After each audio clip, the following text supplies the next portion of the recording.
പശ്ചിമേഷ്യയെ വീണ്ടും ഒരു മഹായുദ്ധത്തിന്റെ പടിവാതിൽക്കൽ എത്തിച്ചുകൊണ്ട് അമേരിക്കയ്ക്കും president Donald ട്രംപിനും നേരെ ഇതുവരെ ഉണ്ടായിട്ടുള്ളതിൽ വെച്ച് ഏറ്റവും മാരകമായ ഭീഷണിയുമായി ഇറാൻ രംഗത്തെത്തിയിരിക്കുകയാണ്. തന്ത്രപ്രധാനമായ ഹോർമുസ് കടലിടുക്ക് തങ്ങളുടെ ലംഘിക്കാൻ കഴിയാത്ത ചുവപ്പ് രേഖയാണെന്ന് പ്രഖ്യാപിച്ച ടെഹ്റാൻ, അമേരിക്ക എന്തെങ്കിലും തരത്തിലുള്ള സൈനിക നീക്കത്തിന് മുതിർന്നാൽ മേഖലയിലെ മുഴുവൻ US സഖ്യകക്ഷികളുടെയും അടിസ്ഥാന സൗകര്യങ്ങൾ ഒന്നടങ്കം തകർത്തു തരിപ്പണമാക്കുമെന്ന കടുത്ത മുന്നറിയിപ്പാണ് നൽകിയിരിക്കുന്നത്. ഡൊണാൾഡ് ട്രംപിന്റെ പുതിയ സൈനിക ഭീഷണികൾക്ക് മറുപടിയായി ഇറാന്റെ സൈനിക വക്താവ് ഇബ്രാഹിം സോൾഫഹാരിയാണ് ഈ നിർണായക പ്രഖ്യാപനം നടത്തിയത്. ഇറാന്റെ സായുധ സേന മേഖലയിലെ ശത്രുതാപരമായ എല്ലാ ലക്ഷ്യങ്ങൾക്കും നേരെ അതിശക്തമായ ഉരുക്ക് പ്രഹരങ്ങൾ അഴിച്ചുവിടുമെന്ന് അദ്ദേഹം വ്യക്തമാക്കി. ഹോർമുസ് കടലിടുക്ക് ഉൾപ്പെടുന്ന തന്ത്രപ്രധാനമായ സമുദ്രമേഖലയിൽ ഒരു വിദേശ ശക്തിയെയും ഇടപെടാൻ അനുവദിക്കില്ലെന്ന് വളരെ കർക്കശമായ ഭാഷയിലാണ് ഇറാൻ പ്രഖ്യാപിച്ചിരിക്കുന്നത്. അമേരിക്കയും ഇറാനും തമ്മിലുള്ള നയതന്ത്ര സൈനിക ബന്ധങ്ങൾ ചരിത്രത്തിലെ ഏറ്റവും മോശം അവസ്ഥയിലൂടെയാണ് ഇപ്പോൾ കടന്നു പോകുന്നത്. ഇരുപക്ഷവും പരസ്പരം മിസൈലുകളും ഡ്രോണുകളും ഉപയോഗിച്ച് ആക്രമണം നടത്തുന്നതും ഇറാന്റെ തുറമുഖങ്ങൾക്ക് നേരെ അമേരിക്ക വീണ്ടും കടുത്ത ഉപരോധങ്ങളും ഉപരോധ സമാനമായ ഉപരോധ കോട്ടകളും ഏർപ്പെടുത്തിയതുമാണ് കാര്യങ്ങൾ ഇത്രയും വഷളാക്കിയത്. ഇതോടെ അന്താരാഷ്ട്ര വിപണിയിൽ എണ്ണവില കുതിച്ചുയരുകയും ആഗോള സമ്പദ് വ്യവസ്ഥ വലിയൊരു പ്രതിസന്ധിയിലേക്ക് നീങ്ങുകയും ചെയ്തിട്ടുണ്ട്. ലോകത്തിലെ എണ്ണ വ്യാപാരത്തിന്റെ 20% കടന്നു പോകുന്ന ഏറ്റവും പ്രധാനപ്പെട്ട സമുദ്രപാതയാണ് ഹോർമുസ് കടലിടുക്ക്. ഇതിന്റെ നിയന്ത്രണം പൂർണ്ണമായും തങ്ങളുടെ കൈകളിലാണെന്ന് ഇറാൻ ആവർത്തിച്ചു വ്യക്തമാക്കുന്നു. ഈ പാത തടസ്സപ്പെട്ടാൽ അത് യൂറോപ്പും അമേരിക്കയും അടക്കമുള്ള പാശ്ചാത്യ രാജ്യങ്ങളിലെ ഇന്ധന വിതരണത്തെ പൂർണ്ണമായും സ്തംഭിപ്പിക്കും. ഈ ഒരു തന്ത്രപ്രധാന മേൽക്കോയ്മ ഉപയോഗിച്ചാണ് അമേരിക്കയും അവരുടെ സഖ്യകക്ഷികളെയും ഇറാൻ പ്രതിരോധത്തിലാക്കുന്നത്. ഇറാൻ സൈനിക വക്താവിന്റെ വാക്കുകളിൽ അടങ്ങിയിരിക്കുന്ന ഭീഷണി കേവലം വാചക കസർത്തല്ല. അങ്ങനെയാണ് പ്രതിരോധ വിദഗ്ധർ വിലയിരുത്തുന്നത്. ഗൾഫ് മേഖലയിലുടനീളമുള്ള അമേരിക്കൻ അനുകൂല രാജ്യങ്ങളുടെ എണ്ണ ഉൽപാദന കേന്ദ്രങ്ങൾ, വൈദ്യുതി നിലയങ്ങൾ, ജലശുദ്ധീകരണ പ്ലാന്റുകൾ, മറ്റ് പ്രധാന അടിസ്ഥാന സൗകര്യങ്ങൾ എന്നിവയെല്ലാം തങ്ങളുടെ മിസൈലുകളുടെ ലക്ഷ്യപരിധിയിലാണെന്ന് ഇറാൻ പരോക്ഷമായി വ്യക്തമാക്കുന്നുണ്ട്. ഒരു യുദ്ധമുണ്ടായാൽ Iraq, Kuwait, Saudi Arabia, UAE തുടങ്ങിയ രാജ്യങ്ങളിലെ US സാന്നിധ്യവും അവയുടെ സാമ്പത്തിക സ്രോതസ്സുകളും തകർക്കപ്പെടും. ഡൊണാൾഡ് ട്രംപ് വൈറ്റ് ഹൌസിൽ തിരിച്ചെത്തിയത് മുതൽ ഇറാനെതിരെയുള്ള നിലപാടുകൾ അതീവ കർക്കശമാക്കിയിട്ടുണ്ട്.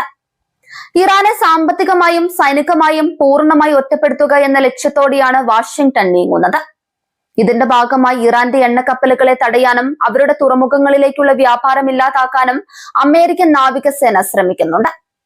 എന്നാൽ ഇത്തരം നീക്കങ്ങൾ തങ്ങളെ കൂടുതൽ യുദ്ധോത്സുകരാക്കുകയേ ഉള്ളൂ എന്നാണ് ഇറാന്റെ നിലപാട്. ഇറാന്റെ പരമോന്നത നേതാവും ഇസ്ലാമിക് റവല്യൂഷണറി ഗാർഡ് കോർപ്സും യുദ്ധത്തിനുള്ള പൂർണ്ണ സജ്ജീകരണത്തിലാണ്. തങ്ങളുടെ അതിർത്തിയോട് ചേർന്നുള്ള സമുദ്രഭാഗങ്ങളിൽ കൂടുതൽ മിസൈൽ പ്രതിരോധ സംവിധാനങ്ങളും അത്യാധുനിക അറ്റാക്ക് ഡ്രോണുകളും ഇറാൻ വിന്യസിച്ചിട്ടുണ്ട്. അമേരിക്ക ഏതെങ്കിലും തരത്തിൽ തങ്ങളുടെ മണ്ണിൽ തൊട്ടാൽ അതിന്റെ പ്രത്യാഘാതം അനുഭവിക്കാൻ പോകുന്നത് മിഡിൽ ഈസ്റ്റിലെ അമേരിക്കയുടെ സുഹൃത്തുക്കളായ ഗൾഫ് രാജ്യങ്ങളായിരിക്കുമെന്ന ഭയപ്പെടുത്തുന്ന തന്ത്രമാണ് ഇറാൻ പയറ്റുന്നത്. ഈ ഭീഷണി ഏറ്റവും കൂടുതൽ ആശങ്കയിലാക്കുന്നത് ഗൾഫ് സഹകരണ കൗൺസിൽ രാജ്യങ്ങളെയാണ്. തങ്ങളുടെ സുരക്ഷയ്ക്കായി അമേരിക്കൻ സൈനിക താവളങ്ങൾക്ക് മണ്ണൊരുക്കിയ ഈ രാജ്യങ്ങൾ ഇപ്പോൾ ഇറാന്റെ നേരിട്ടുള്ള ഭീഷണിയുടെ നിഴലിലാണ്. യുദ്ധം പൊട്ടിപ്പുറപ്പെട്ടാൽ തങ്ങളുടെ കോടിക്കണക്കിന് ഡോളർ വില മതിക്കുന്ന സാമ്പത്തിക നഗരങ്ങളും എണ്ണക്കിണറുകളും മിനിറ്റുകൾക്കകം ഇറാന്റെ മിസൈലുകളാൽ ചാരമാകുമെന്ന് ഈ രാജ്യങ്ങൾ ഭയപ്പെടുന്നുണ്ട്. അതുകൊണ്ട് തന്നെ നയതന്ത്ര ചാനലുകളിലൂടെ യുദ്ധം ഒഴിവാക്കാൻ ഇവർ തിരക്കിട്ട ശ്രമങ്ങൾ നടത്തുകയാണ്. ആഗോള ഊർജ്ജ വിപണി ഇതിനകം തന്നെ ഈ സംഘർഷത്തിന്റെ ആഘാതം അനുഭവിച്ചു തുടങ്ങിയിട്ടുണ്ട്. എണ്ണ ടാങ്കറുകൾക്ക് നേരെ ആക്രമണം ഉണ്ടാകുമെന്ന ഭീതി നിലനിൽക്കുന്നതിനാൽ കടൽ മാർഗമുള്ള ഇൻഷുറൻസ് നിരക്കുകൾ കുത്തനെ കൂട്ടി. ഇത് വികസ്വര രാജ്യങ്ങൾ അടക്കമുള്ള പല രാജ്യങ്ങളിലും ഇന്ധനവില വർദ്ധിക്കുന്നതിനും വലിയ സാമ്പത്തിക പ്രതിസന്ധിക്കും കാരണമാകുന്നുണ്ട്. ഹോർമുസ് കടലിടുക്കിൽ ഒരു വെടിയൊച്ച കേട്ടാൽ പോലും ആഗോള വിപണി പൂർണ്ണമായും തകരുമെന്ന അവസ്ഥയാണ് ഇപ്പോഴുള്ളത്. അമേരിക്കൻ പെന്റഗൺ ഈ സാഹചര്യത്തെ അതീവ ഗൗരവത്തോടെയാണ് വീക്ഷിക്കുന്നത്. തങ്ങളുടെ മിഡിൽ ഈസ്റ്റ് കമാൻഡിന് കീഴിലുള്ള സൈനികരോട് സദാ സജ്ജരായിരിക്കാൻ അമേരിക്കൻ സൈനിക മേധാവികൾ നിർദ്ദേശം നൽകിയിട്ടുണ്ട്. ഇറാന്റെ മിസൈലുകളെ പ്രതിരോധിക്കാൻ പറ്റിയ പാട്രിയറ്റ് മിസൈൽ പ്രതിരോധ സംവിധാനങ്ങൾ കൂടുതൽ വിന്യസിക്കുന്നുണ്ടെങ്കിലും ഇറാന്റെ വൻതോതിലുള്ള മിസൈൽ ആക്രമണത്തെ പൂർണ്ണമായി തടയാൻ ഇവയ്ക്ക് കഴിയില്ലെന്ന ആശങ്കയും നിലനിൽക്കുന്നുണ്ട്.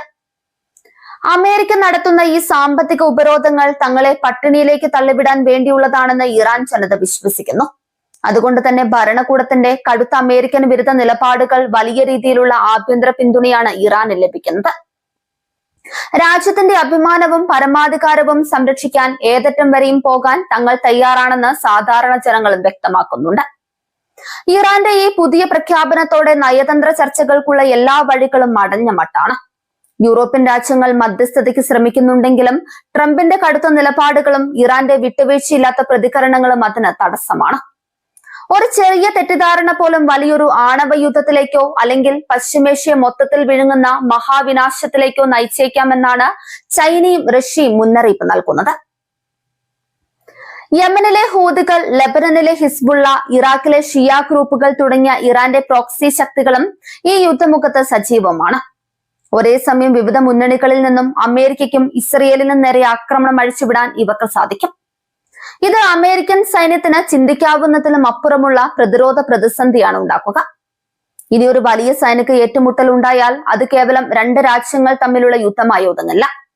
അത് ലോകക്രമത്തെ തന്നെ മാറ്റിമറിക്കാൻ പോകുന്ന ഒന്നായിരിക്കും. ഇറാന്റെ പക്കലുള്ള അത്യാധുനിക യുദ്ധ സാങ്കേതിക വിദ്യകളും റഷ്യയിൽ നിന്നുള്ള പരോക്ഷ പിന്തുണയും അവരെ കൂടുതൽ ശക്തരാക്കുന്നുണ്ട്. ട്രംപിന്റെ ഭീഷണികൾക്ക് മുൻപിൽ തലകുനിക്കില്ലെന്ന് പ്രഖ്യാപിച്ചുകൊണ്ട് ഇറാൻ സൈന്യം വിരൽ ചൂണ്ടുന്നത് വരാനിരിക്കുന്ന കറുത്ത ദിനങ്ങളിലേക്കാണ്. ഹോർമുസ് കടലിടുക്കിലെ ഈ കനത്ത ബലപരീക്ഷണം ലോകരാജ്യങ്ങളെ കടുത്ത ആശങ്കയിലാക്കുന്നു.